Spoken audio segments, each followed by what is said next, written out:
really overlooked by many among us.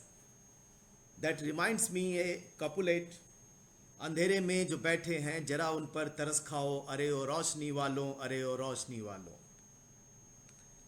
I would begin with what UNO says about these slum dwellers. And one recent information from United Nations organization has presented very chilling type of data that 1 in every 8 people live in slum. And this number is rising fast.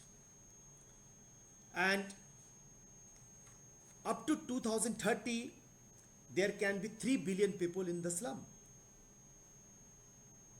So in 2000 itself, around 22 years back, the Millennium Summit of the United Nations has recognized this as a big problem, though there were various other advancements prior to 2000 also. In 2008, at international level, PSUP program has started, that is Participating Slum Upgradation Program, which was a joint initiative of United Nations Habitat, European Commission, Africa, Caribbean and Pacific Group of States, which Madam Shashikala Gurpur was also referring, that we can have an international type of collaboration to discuss these things. In 2015, when United Nations recognized 17 sustainable goal number 11 deals with cities and communities, and particularly 11.1 says by 2030 to ensure access for all to adequate, safe and affordable housing and basic services and upgrade slums. Now, in India itself, a data says, though there are different datas, but one data says that there are 10 crore people in slum in India. This is more than Australia. So one country, the whole country lives in slum. This is joint population of England and Canada in India. So we can understand the gravity of the situation which the three learned speakers have highlighted through these conferences. There is a report by the government also. The report is a report of the Committee on Slum Statistics 2010. That also brings very chilling details of what is happening. The best part of this detail is that they have tried to define what slum is, because there is some dispute as to which type of population should be considered as slum. I'm not going in that. There are classification of slums like declared and undeclared, and there is dispute, as madam was referring, that how do you decide who is eligible and who is not eligible. In India itself, Dharavi has been quoted, Surnesar has also quoted, Mumbai, Maharashtra and Andhra Pradesh, they constitute around more than 2 crore people.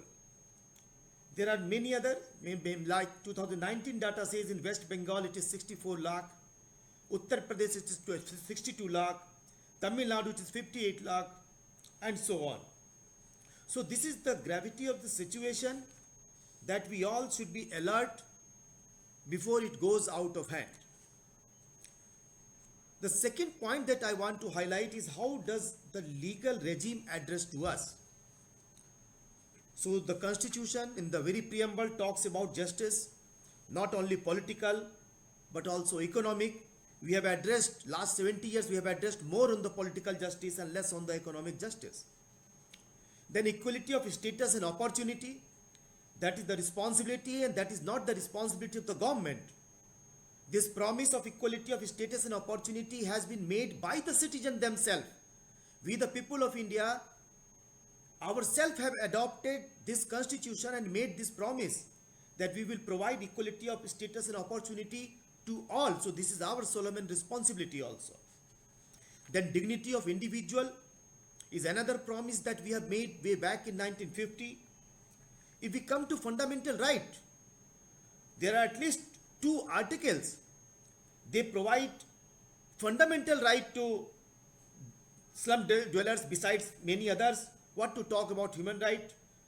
They are certainly there, a number of human rights are there, but let me concentrate on fundamental right because they are enforceable through high courts and Supreme Court, unlike human rights where there are vagueness whether they are enforceable or not enforceable. So 19D, Article 19D talks about that anyone can move, any citizen can move freely throughout the territory of India, and more importantly, 19E says anyone can reside and settle in any part of territory of India. Professor Subramania sir had referred Olga Telly's case of 1985. In that case, the chief minister of those days in 1981 has passed an order that in Mumbai, many people from outside are coming. They are coming from south, they are coming from many other places. They all need to be deported. Though later on they said that we did not deport them, they willingly went. So this is a fundamental right for everyone to reside and settle in any part of territory of India. So of course there are restrictions, reasonable restrictions under 19.5, 4 and 5, that in the interest of general public, not in the interest of some government, not in the interest of something else, but in the interest of general public and for the protection of interest of scheduled tribes, reasonable restriction can be imposed. So these articles, two articles, can be used for the purpose of protection of fundamental rights of slum dwellers, besides the evergreen article, Article 21. Then if we come to directive principles of the state policy, we all know the directive principles of the state policy is not justiciable, cannot independently be brought in the court of law, cannot be enforced unless they are clubbed with any fundamental right, but they are fundamental in the for the direction of the government. Government cannot deny. It is the responsibility of the government, and it is the constitutional responsibility of the government. And one is Article 38, which ensures welfare of people, and welfare of people means welfare of everyone. Then Article 38(2), this also is very relevant, which says that state shall in particular strive to minimize inequalities in income. So Madam has just referred that how this dichotomy of 4% and 40%. So this needs to be addressed, and it is the responsibility of the state to promote the welfare of the people and reduce the inequalities in income and endeavor to eliminate inequalities in status, facilities and opportunities. Then we come to Article 47, and Article 47 deals with to raise level of nutrition and standard of living and to improve public health. Sir has referred the case which was indeed on public health. So it is the responsibility of the state under this article. Now it is rightly referred that land and colonization are in the state list in entry 18. However, it is good to see that the central government has a ministry which deals with it, with which the team in Banglore is doing a lot of very good program, lot of good project for which they deserve congratulations. Now, so far as other laws are concerned, indeed many laws are there which had already been made, like Andhra Pradesh Slum Improvement Acquisition of Land Act way back in 1956. Then Madhya Pradesh Gandhi Basti Kshetra Adhiniyam 1976. Then Punjab Slum Areas Improvement and Clearance Act 1961, which was also applicable in Haryana. Then Maharashtra Slum Areas Improvement Clearance Redevelopment Act 1971. We find that we had laws. We had laws to apply a fundamental right. We have laws to give effect to directive principles of the state policy. In Jammu Kashmir Property Rights to Slum Dwellers Act 2012 was made. Then at central level, we have Interstate Migrant Workmen Regulation of Employment and Condition of Services Act 1979 is there. So do we need more law? Do we need more policy? I would say no. Of course, if the laws are required, we need to make law, but we have enough of laws, and we have enough of schemes, and we have enough of provisions. What we need to do is to enforce the law. I will just conclude. In the conclusion, I will say that what are the 6 ways to enforce the laws. Now, on judicial side, Olega Telis has already been referred by Sir.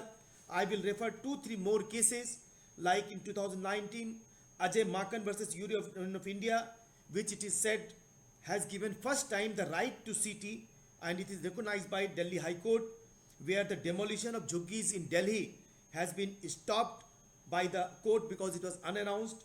Then the other case is Samarpal versus Union of India, again Delhi High Court. Then again another case is Shakarpur Slum Union versus DDA, where demolition exercise was stopped by the court and temporary relief was granted. Then MC Mehta case and Sarina Sarkar case are negative, in the sense that in MC Mehta and Sarina Sarkar case, the Supreme Court has ordered removal of illegal encroachment. That is a matter of concern. The order is not a matter of concern. Order has to be there. Order may be good, but what is a matter of concern is that the slum dwellers were required to remove were had to move from railway tracks, but there was no concrete arrangement of rehabilitation for them. In conclusion, I will say that there are 2 points that I want to make. Number one, what is the next step that we should take? One is that as an academician, we should start thinking on this line. We should give our students more and more research work in this area, which we are not able to do. Maybe moot court problems may come on these type of disputes. So the first is that as a teachers, our LLM scholars, our PhD scholars, they should do more and more research on slum dwellers and enforcement of the laws. Second is how to ensure that the money which is guaranteed, the money which comes from central government, goes to the people who deserve it. If we can ensure to some extent, I think a lot can be done. Let me give you a small illustration. I have talked to some construction workers who are staying in slums, and it is a matter of academic notice for everyone that the people, they did not get the minimum wages act, though the minimum wages act, because the construction site was a government site, minimum wages act was passed from the government treasury to the person who was responsible, to the contractor, but the people who were engaged were not getting those salary, this minimum wages. So lastly, what is the way? I would say that there are 6 ways to enforce the law, 6 ways to enforce the schemes. First is the educative way, that let us educate more and more people, the way in conferences and seminars that we are doing. It may be a part of our course curriculum also, how to enforce this, how to let people know what are the schemes available. Second is the persuasive way. Persuasive way is more than just educative way, that you have to persuade people that yes, this is the law and you have to enforce. And maybe the social media can be used. Social media like Twitter and like Facebook should be aggressively used if the laws are being violated, if the schemes are not being followed, and if there are good practices, they should also come. That is the persuasive way. Third is the incentive way. Incentive way means if somebody is doing good, then he should be incentivized. Fourth is the compulsive way. Can we create an environment where there is some compulsion that these type of laws has to be enforced, these type of laws, the schemes has to be enforced. Fifth is the coercive measure, and coercive measures are administrative measures, civil measures, that the enforcement of civil law. And finally, it is the punitive measures, that if the laws which are not being followed, schemes are not being followed, then as a last measure, we should also enforce the criminal law sanction, that may be under Prevention of Corruption Act, that may be under many other acts. So educative, persuasive, incentive, compulsive, coercive and punitive can be 6 ways, 6 mantras to enforce the laws and scheme which is already there. I again thank Sairam Bhatt sir and the team and congratulate them for this exercise. Thank you very much. Thank you so much, sir, for your insightful and thought-provoking address. And